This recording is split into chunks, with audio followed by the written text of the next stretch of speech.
Unuku Tungasuga Tashayunga.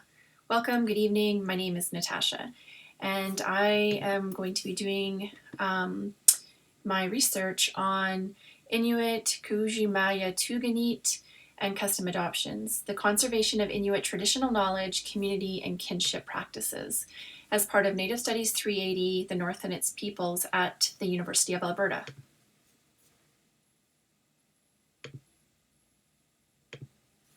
So I intend to investigate Inuit custom adoptions by explaining the historical significance of the practice and its contemporary application, both the benefits and the disadvantages of the process used today. This paper will identify how these kinship arrangements support Inuit culture as well as stimulate healthy community growth in the North.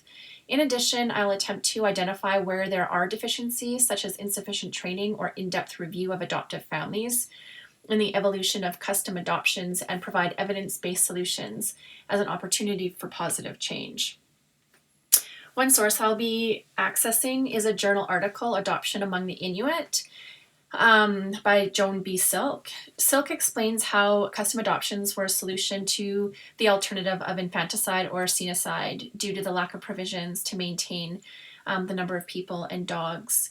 Adoption creates a means in which children will mature and reproduce with little to no investment by birth families, meanwhile providing benefit to their adoptive parents. I'll investigate what evidence that there is that this occurred in the Inuit culture and when and how these practices ended.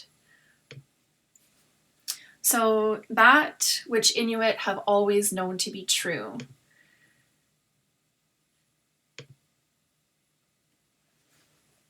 Inuit organizations are reluctant to intervene in custom adoptions because of the tradition and the knowledge and the values that it holds. Inuit organizations don't want to interfere with children being placed, and typically it's the responsibility of the adoptive families or the birth families involved.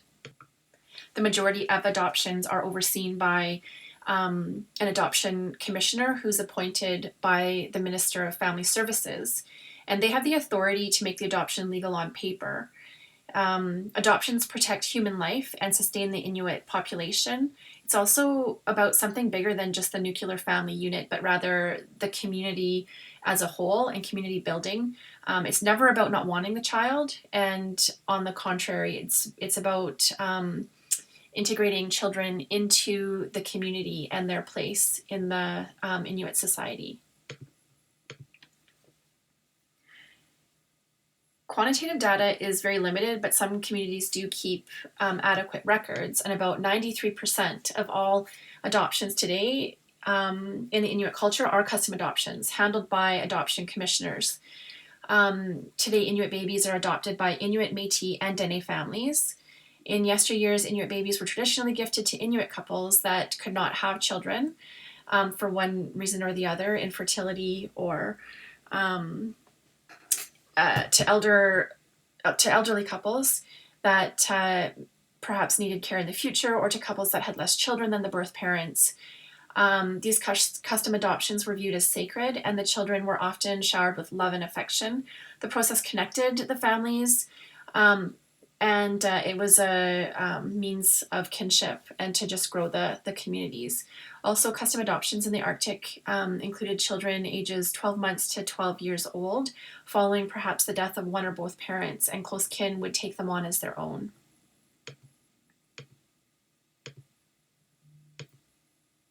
So some questions that I do have about adoption, Inuit custom adoption, are: can the Inuit custom adoptions process be modified with a vetting process to meet today's societal standards to better protect the children?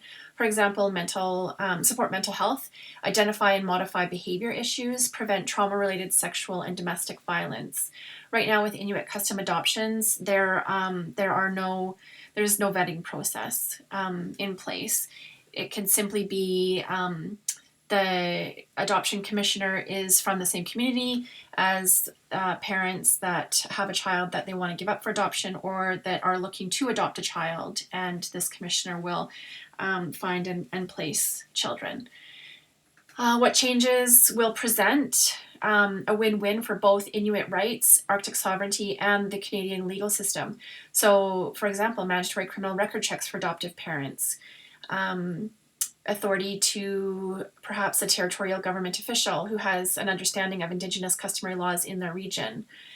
Also, is there significant proof that colonial settler involvement and the European worldview of what adoption means is what has adversely affected the behavior of adopted children and not the process or the fact of being adopted?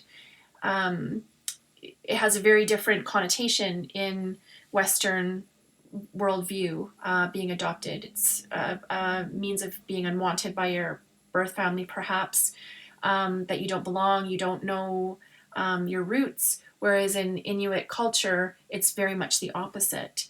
So how have we affected their view of adoption?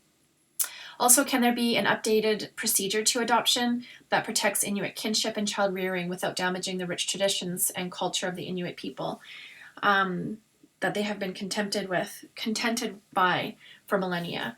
How do we protect the safety of Inuit children once adopted? For example, accountability, community support, contact with birth families. And lastly, what are the relevant issues in blending Inuit and non-Inuit requirements or specifications? Can there be a collaboration? What are the obstacles to overcome? For example, with non-Inuit adopters, minimum income requirements, there's separate bedroom requirements, and etc., which are not present with Inuit custom adoptions.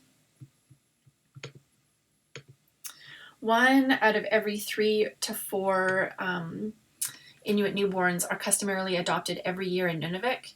There's one source that I found that this basically equates to about 50 infants per year are adopted customarily. That means 50 children are given to families, and there's no checks and balances. And sometimes there's no records of where they're adopted to. So strengthening Inuit rights and Arctic sovereignty by using Inuit custom adoptions in adherence to regulations that are accountable to a central Inuit governing body will better outline and protect the best interest of children today and preserve the birthright of Inuit children to understand the blood memory of Inuit Kahujima Yatuganit. So thank you very much for listening to my presentation. Have a great night.